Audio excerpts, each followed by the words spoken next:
Welcome back to Pinks kitchen Tamil. இன்றைக்கி நம்ம மசாலா வடை எப்படி செய்கிறதுன்னு தான் பார்க்க போகிறோம். இது ரொம்ப கிறிஸ்பி அண்ட் டேஸ்டியான ஸ்நாக். இது ரொம்ப ஈஸியாக நம்ம வீட்டிலேயே பண்ணிடலாம். ஸோ இந்த ரெசிபியை பார்க்குறதுக்கு முன்னாடி இதுக்கு தேவையான பொருட்கள் என்னென்னு பார்த்துட்டு வந்துடலாம். இன்றைக்கி நான் 1 கப் கடலைப்பருப்பை 3 மணி நேரம் தண்ணியில் ஊற வச்சு வச்சுருக்கேன்.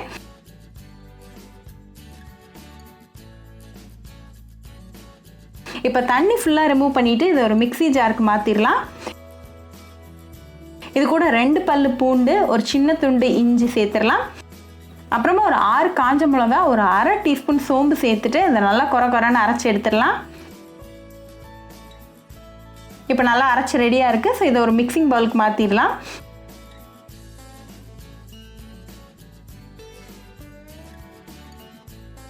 இது கூட ஒரு வெங்காயத்தை நல்லா பொடிசாக கட் பண்ணி சேர்த்துக்கோங்க. அப்புறமா 1 டீஸ்பூன் அளவுக்கு கருவேப்பிலையை நல்லா குட்டி குட்டியாக கட் பண்ணி சேர்த்துக்கோங்க. அப்புறமா தேவையான அளவுக்கு உப்பு சேர்த்துக்கோங்க. இன்றைக்கி நான் ஒரு அரை டீஸ்பூன் உப்பு அளவுக்கு சேர்த்துருக்கேன். இதை நல்லா மிக்ஸ் பண்ணி விட்டுருங்க.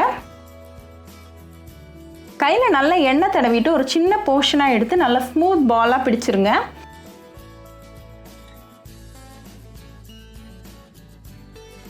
அப்புறமா கையில் வச்சுட்டு ஸ்லைட்டாக ஒரு அழுத்தம் கொடுத்துருங்க.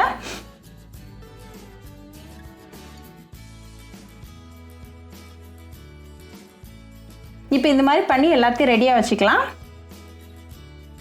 ஒரு இரும்பு சட்டியில் தேவையான அளவுக்கு எண்ணெய் சூடு பண்ணிடுங்க. எண்ணெய் நல்லா சூடானதும் ஒவ்வொரு மசாலா வடையாக உள்ளே சேர்த்துடலாம்.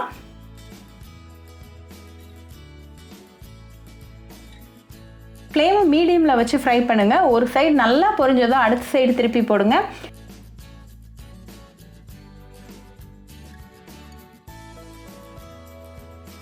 ரெண்டு சைடும் நல்லா கோல்டன் ப்ரௌன் ஆனதும் ரிமூவ் பண்ணிடுங்க. நல்லா சூடாக சர்வ் பண்ணி என்ஜாய் பண்ணுங்கள். ரொம்பவே ஈஸி, டேஸ்டி அண்ட் குவிக்கான ரெசிபி. ஸோ கண்டிப்பாக அந்த ரெசிபி உங்கள் வீட்டில் ட்ரை பண்ணி பாருங்கள். ட்ரை பண்ணிவிட்டு எப்படி இருந்துச்சுன்னு எனக்கு கமெண்ட்ஸில் சொல்லுங்கள். ஒரு சூப்பரான ரெசிபியோட உங்களை வந்து பார்க்குற வரைக்கும் பாய் ஃப்ரெண்ட்ஸ்.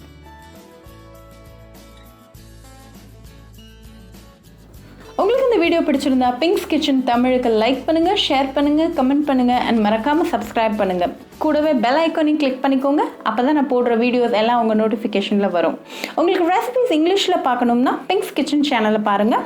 சேனலோட லிங்க் நான் அந்த டிஸ்கிரிப்ஷன் பாக்ஸில் கொடுக்குறேன். மறக்காமல் செக் பண்ணுங்கள்.